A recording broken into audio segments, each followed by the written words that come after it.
भारतीय स्टेशन से निकलने के लिए जलमार्ग और वायु मार्ग उपलब्ध हैं। पानी के जहाज से गर्मी के मौसम में जनवरी से फरवरी तक निकला जा सकता है तथा वायु मार्ग से साधारणतः नवंबर के आखिरी सप्ताह से जनवरी के मध्य तक जाया जा सकता है। वायु मार्ग से जाना हो तो हवाई पट्टी रशियन स्टेशन प्रोग्रेस के अधीन आती है, वहां जाना होता है, जो लगभग 15 से 20 किलोमीटर दूर आइस शेल्फ पर है। गर्मी का मौसम हो और समुद्र की सतह पर जमी बर्फ की परत में दरारें हो तो पीबी या स्कीडो से नहीं जा सकते। इसलिए पर्यायी व्यवस्था पहाड़ों को पैदल लांघकर 2 पहाड़ों के बीच बंधे हुए सेतु यानी ब्रिज द्वारा पीबी पॉइंट पहुंचकर शेल्फ पर जाया जाता है। वहां पर एक पिस्टन गोली तैनात होती है जिसे हवाई पट्टी तक पहुंचा जा सकता है। पीबी पॉइंट पर आपातकालीन रहने की भी व्यवस्था रखी गई है। सीधे चले, हाँ थोड़ा सीधे चलो, बाद में राइट टर्न करेंगे। गुड। अभी ये राजीव साहब पिस्टन गोली चला रहे हैं जो कि जर्मन की गाड़ी है ये, और ये आइस के लिए बनी हुई है। थोड़ा लेफ्ट लो सर, थोड़ा सा आगे से घूमेंगे, जब आपको सामने पहाड़ी नजर आएगी उसके बाद घूमना है। ये आप देख रहे हो मौसम भी थोड़ा ख़राब है और मौसम के साहब है वो गाड़ी चला रहे हैं मौसम विभाग के।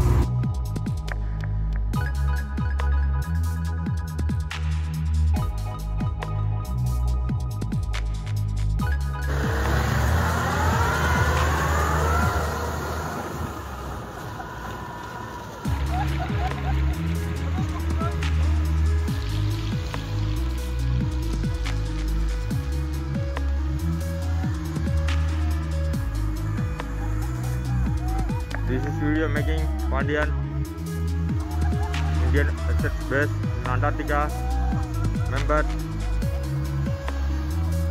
celebrating snow scooter with ice.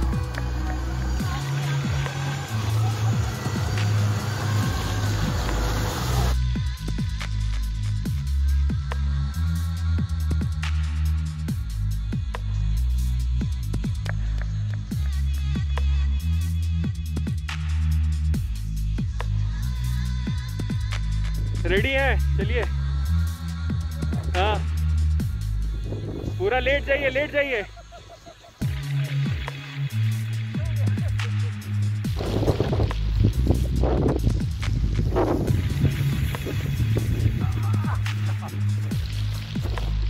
आ जाओ, आ जाओ।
हेड स्टैंड कर दो, पकड़ो तो मैं सर के बल खड़ा होता, तुम पकड़ो तो मैं सर के बल खड़ा होता। बनाते हैं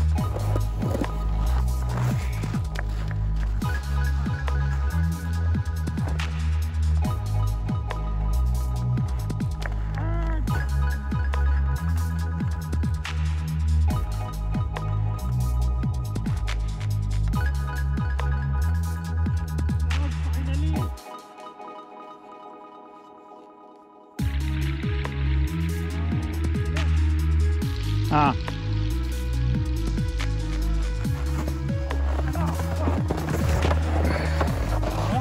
हाथ फ्रीज हो गए।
ये देखो खाज कैसे बनी हुई है।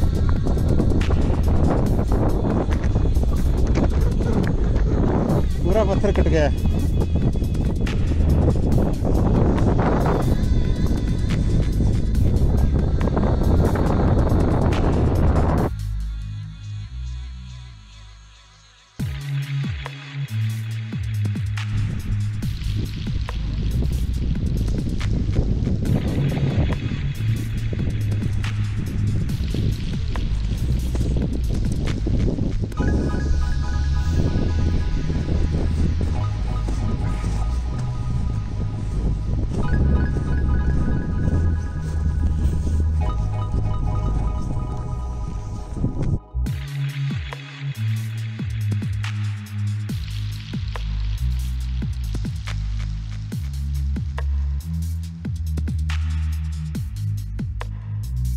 आइसबर्ग यानी कि हिमखंड जो बर्फ के पहाड़ या बड़े चट्टान के रूप में समुद्र के पानी में तैरते नजर आते हैं, जिनकी लंबाई, चौड़ाई और ऊंचाई 1 से 2 किलोमीटर तक की भी हो सकती है। यह बहुत ही मजबूत होते हैं। जितने पानी के ऊपर दिखते हैं, लगभग उसके 3 गुना पानी के अंदर होते हैं। जहाज़ों को इनसे टकराने का बहुत बड़ा खतरा होता है।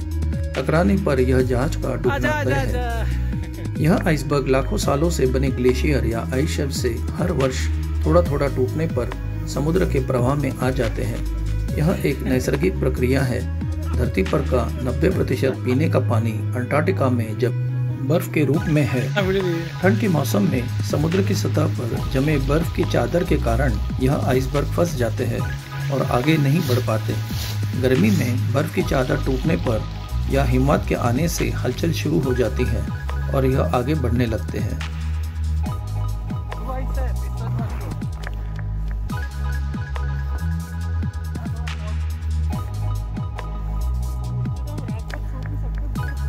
हाँ सही है तेरा।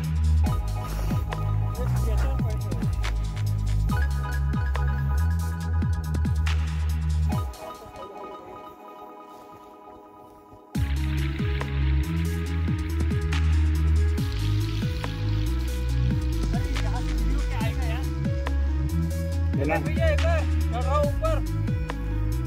Continue continue sir, continue continue.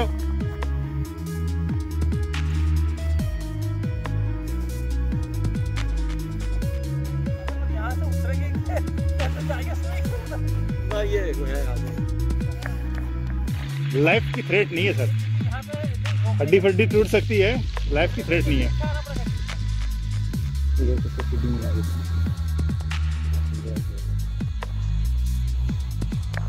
Very nice.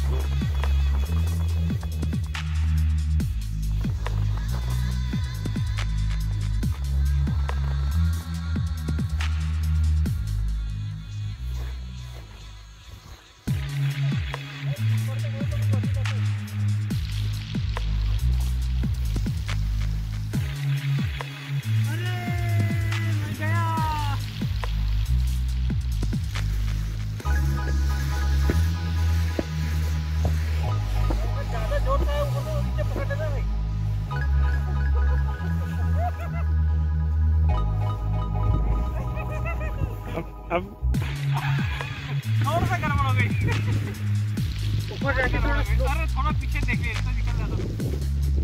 अरे अभी नहीं रुक रहा है। नहीं ऊपर रख सकता है, नहीं साला से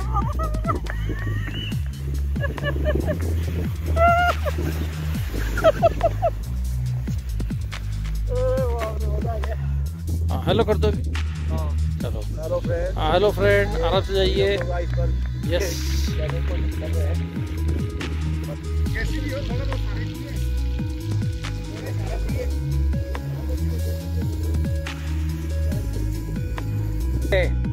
अच्छा, अभी नहीं जाओगे ऊपर? नहीं हुकुम साहब, आप जा सकते हैं आगे।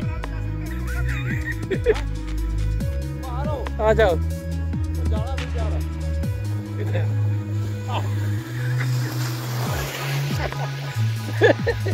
अरे आगे क्या?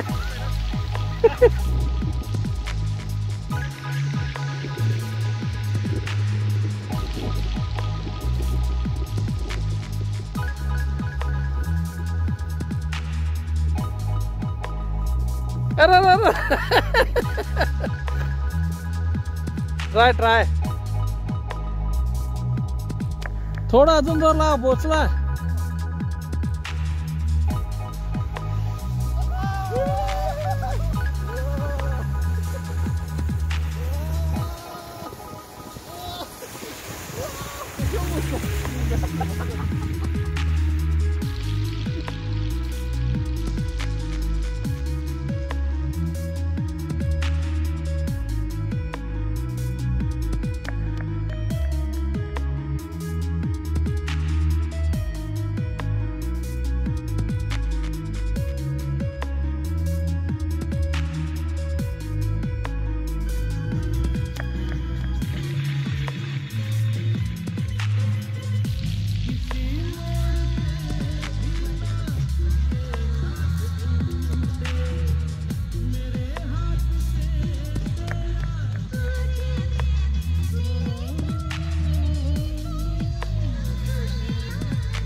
भारतीय स्टेशनपासून 10 किलोमीटरच्या अंतरावर आइसबर्ग आहे खूप मोठा।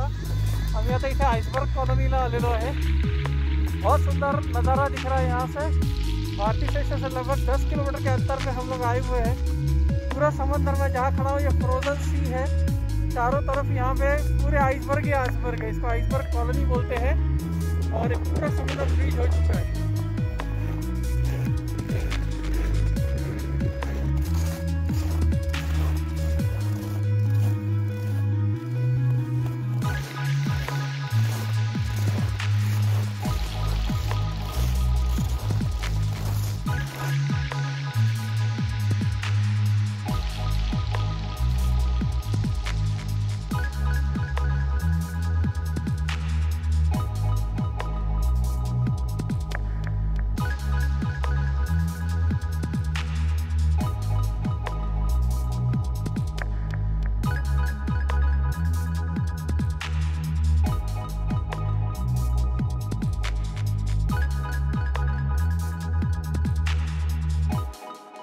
अंटार्कटिका का नाम लेते ही पेंगुइन पक्षी आंखों के सामने अनायास आ जाता है। पेंगुइन यह पक्षी होने के बावजूद उड़ता नहीं है और पानी में तैरता है। सांस लेने हेतु उसे पानी की सतह पर आना पड़ता है। प्रजनन के लिए भी उसे जमीन पर आना पड़ता है। प्रजनन के लिए बरसों से खास जगह चुनी हुई होती है जिसे रूकरी के नाम से जाना जाता है। पेंगुइन जोड़ा 1 या 2 अंडे ही देते हैं तथा नर और मादा पेंगुइन दोनों ही अंडे सेते हैं। पृथ्वी पर पेंगुइन की 17 प्रजातियां पाई जाती हैं, जैसे Adelie, emperor, king gentoo, chinstrap, macaroni, rockhopper, Humboldt आदि, जिसमें से केवल 2 ही अंटार्कटिका में सालों साल निवास करती है। वे है एडली और एम्परर पेंगुइन। बाकी प्रजातियां गर्म स्थानों पर या दूर दराज के द्वीपों पर बस गए हैं। एडली साधारणतः अपने घुटने के ऊंचाई के होते हैं तथा एम्परर कमर से थोड़ा ऊंचा होते हैं। अंटार्कटिका के अति शीत तापमान से बचने के लिए वह अपने अपने छोटे पंख, जो साधारणतः 1 वर्ग इंच में 70 से 80 के आसपास होते हैं, उन्हें फुलाकर हवा रोक लेते हैं और उन्हें स्लीपिंग बैग जैसी गर्माहट देते हैं तथा उनके वजन के आधे वजन की चर्बी उनके शरीर के आसपास ऊपरी हिस्से पर होती है, जो उन्हें अति ठंडे तापमान से बचाती है। पेंगुइन का मुख्य भोजन है पानी में छोटे छोटे क्रील को खाना, जो यहाँ के समुद्र में पर्याप्त मात्रा में उपलब्ध है। पानी में उन्हें सील और व्हेल से खतरा होता है तथा जमीन पर उन्हें स्कुआ पक्षी से खतरा होता है।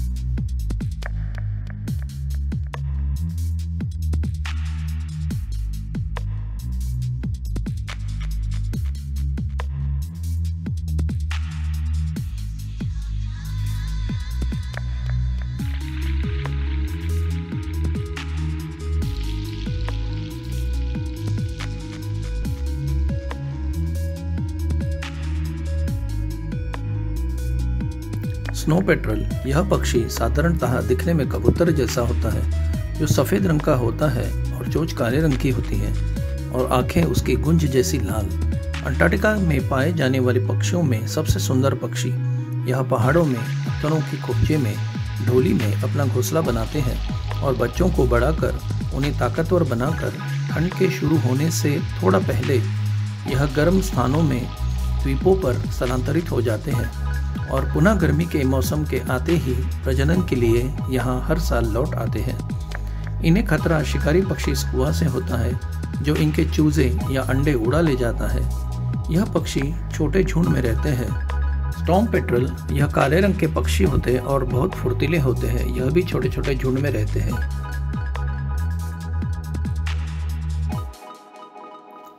स्कुआ पक्षी को यहाँ का कौवा कहते हैं। हालांकि दिखने में यह बाज के आकार का व गहरे भूरे रंग का होता है। इसकी चोंच बहुत धार वाली तथा नुकीली होती है। यह शिकारी पक्षियों की श्रेणी में आता है और निडर होता है। अंटार्कटिका का यह निवासी नहीं पर प्रवासी पक्षी है, जो दक्षिण अफ्रीका, ऑस्ट्रेलिया में रहता है और गर्मी के मौसम में भोजन एवं प्रजनन के उद्देश्य से अंटार्कटिका आता है और ठंड के मौसम के शुरू होते ही वापस लौट जाता है। इसका भोजन दूसरे पक्षियों के अंडे एवं चूजे उड़ा ले जाना, पेंगुइन के अंडे एवं छोटे बच्चे को उठा ले जाना आदि होता है। यह घात लगाकर शिकार करता है।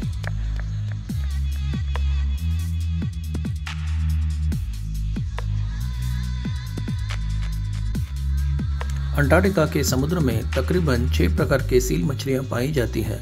क्रैब ईटर, वेंडल, रॉस, फर, एलिफेंट सील और इन सब का शिकार करने वाली लेपर्ड सील, जिसके बदन पर चीते की तरह चट्टे होते हैं। सील यह स्तनधारी प्राणी है जो सीधा बच्चे को जन्म देते हैं।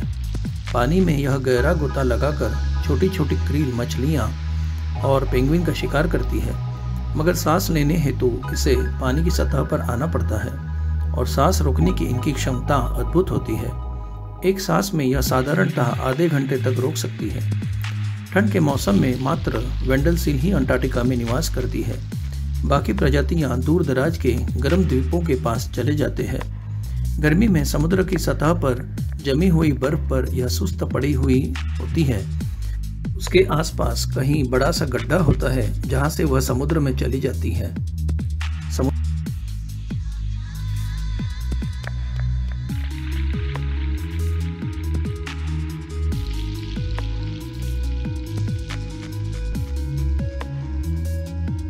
स्टेशन में अभियान के सभी लोग अपने ट्रेड तथा वैज्ञानिक एवं तकनीकी कामों में व्यस्त रहते हैं। फिर भी ड्यूटी का समय छोड़कर यहाँ अधिकांश समय एक दूसरे के साथ व्यतीत करना होता है।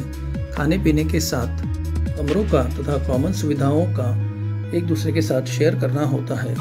यहाँ 21-22 साल से लेकर 55 से 60 साल के लोग विभिन्न ट्रेड के अंतर्गत आते हैं। हर एक की भाषा, परवरिश, आदतें, रुचि, रहन सहन, स्वभाव भिन्न होता है। साफ सफाई के प्रति सजगता अलग अलग होती है। ऐसे विभिन्न प्रकार के 20 से 22 लोग जब एक साल तक किसी निर्जन स्थान पर रहते हैं जो पूरी तरह मानवीय सभ्यता से दूर हो, तो कुछ न कुछ बातें होगी। जाने अनजाने में स्वभावानुसार, आदतों के अनुसार, उम्र के हिसाब से रिपीटर के तौर पर कुछ गुट बन ही जाते हैं जो सहज है। मगर गड़बड़ी तब शुरू होती है जब एक दूसरे के कामों में ज़्यादा दखलंदाजी करना या एक दूसरे का आदर न करना, तंज कसना, बड़बोलापन दिखाना, विक्षिप्त मनोवृत्ति का दर्शन कराना, सामुदायिक ड्यूटी श्रमदान में पूरा सहकार्य न करना, काम के प्रति आलस दिखाना, जिससे सौहार्द एवं सामंजस्य में खलल आने की संभावनाएं बढ़ जाती हैं। पोलर नाइट्स के कारण खाने पीने एवं सोने के समय दिनचर्या में फर्क पड़ता है तथा कुछ सदस्यों में चिड़चिड़ापन, मूड स्विंग दिखाई देता है। या किसी के घर कोई परेशानी हो तो वह सदस्य चिंतित रहता है और सामान्य परिस्थिति में अलग रिएक्ट कर सकता है। ऐसे में एक दूसरे को संभालना होता है। लीडर साहब के आदेश से अभियान चलता है और वह सभी को मंजूर होता है, मगर कुछ सदस्य अपनी हुकूमत चलाने की कोशिश करते हैं जो बाकी सदस्यों के गले नहीं उतरता और मनोमुटाव शुरू होने की संभावनाएं बढ़ जाती हैं। लीडरशिप का ताज कांटों का होता है। हर सदस्य के व्यस्तता और उसके हितों का ध्यान रखने की जिम्मेदारी होती है। फिर भी सभी को खुश रख पाना संभव नहीं होता। इसलिए अनुशासन का होना, सेवा सुविधाएं एवं मनोरंजन की समय सीमा का निर्धारित होना अनिवार्य हो जाता है। कुल मिलाकर अभियान की सफलता अनुशासन एवं सभी सदस्यों के मेल मिलाप व उचित सहयोग पर निर्भर करता है। अभियान में हर सदस्य कुछ न कुछ जरूर सीखता है। हर अभियान अपने आप में अलग होता है। अच्छी बातों को याद करके आगे बढ़ना ही इसका फलसफा है।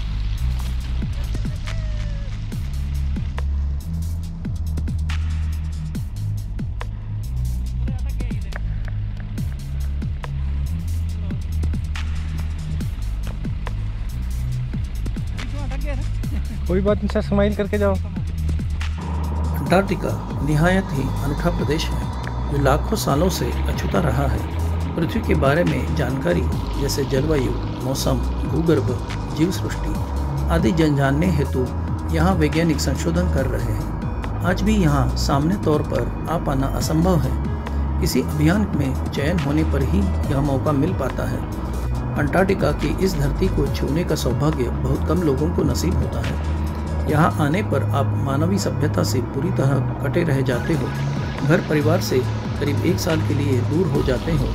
चाह कर भी यहाँ से वापस ग्रीष्म ऋतु आने तक नहीं जा सकते। सभी यातायात के साधन खराब मौसम एवं समुद्र के जमने से बंद हो जाते हैं। यह एक अलग ही अनुभव होता है। इस जोखिम भरे और 1 साल मानवीय सभ्यता से कटे रहने पर तथा बर्फीली आंधियाँ और ख़राब मौसम झेलकर यहाँ काम करने से तनख्वाह के साथ HTA यानी हार्डशिप अलाउंस भी दिया जाता है, जो समय समय पर संशोधित होते रहता है। खाने पीने और रहने की पूरी सुविधा इनसिप्योर मुहैया कराती है। अंटार्कटिका जो सबसे सूखा, सबसे ठंडा, सबसे वीरान, चारों तरफ बर्फ से ढका हुआ है, यहाँ के विचित्र जीव देखने हेतु एक बार तो यहाँ आना बनता है साहब। ये सेल्फ से कैसे आइसबर्ग टूटते हैं? सेल्फ से टूटे हुए आइसबर्ग।